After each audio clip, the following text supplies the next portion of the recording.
Question number 22 on the reading portion of College Board's Test 3. As used in line 7, challenged most nearly means.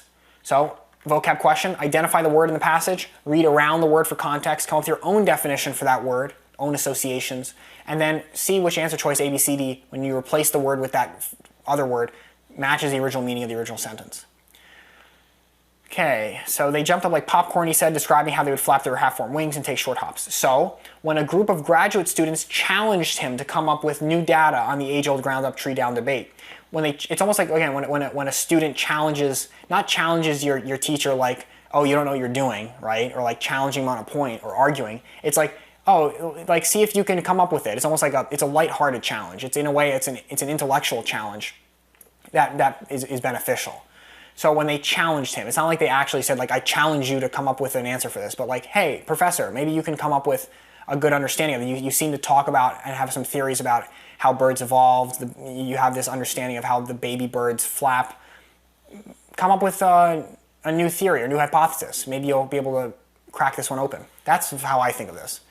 So when a group of graduate students dared, maybe, dare is like, I dare you to come up with something. It's like, I feel like that might be a little bit strong. But dare might be, because it's suggesting like, hey, do this.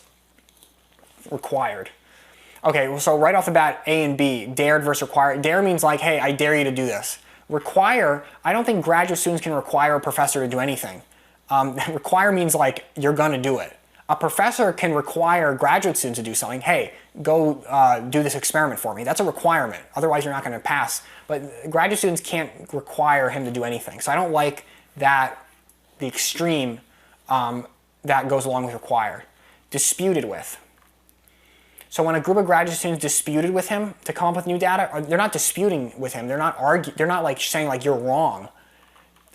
I think they're just saying like, hey, professor, come up with your own theory. Disputed. Dispute means like you have a problem with, or you're gonna have a fight with them. Competed with. That's not. So when a group of graduate students competed with him to come up with new data, they weren't competing with him. It's not like there was a race against time. It's like, oh my God, my graduate students are going to steal my thunder. I need to research them and write my paper before they do, so I get the glory. That's not what's happening here. I think they're actually just daring him. They're like, hey, professor, come up with your own theory. When they challenged him, it's like, again, you know, it's lighthearted in an academic sense. They dared him. They said, hey, do it. So when a group of graduate students dared him to come up, I like the tone of that word.